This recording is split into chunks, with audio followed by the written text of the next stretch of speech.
बाणावलेच्या दांडो मैदानाचेर काना बाणावले स्पोर्टिंग असोसिएशनान आयोजित केल्ल्या 12व्या काना बाणावले ग्रामपंचायत कपात शुक्रारा युनायटेड क्लब ऑफ नेरुलाचेर कुडतरी जिमखानान 3-1 अशे जैत मेळयले। दोनूय पंगड गोल करपाची उमेद आशिल्ल्यान स्पर्धात्मक पद्धतीन मॅच सुरू जाली, पूण 10व्या मिनटार कुडतरी जिमखान्याचो जॉयविन कार्नेरोन 1-0 अशी आघाडी घेतली।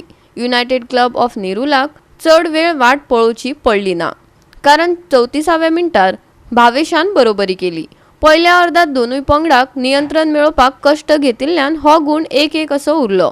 पहिल्या अर्धात कुडतरी जिमखानान आक्रमक खेळ खेळ्ळो आणि 53व्या मिनटार कुडतरी जिमखान्याचो रेड आयसान गोल केलो आणि उपरांत 69व्या मिनटार जॉय हिलारियोन गोल करून तांकां महत्वाची आघाडी दिली।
GOA365 खातीर संदीप तुयेकार, मनीष परब आणि शिवानी सांगेलकार।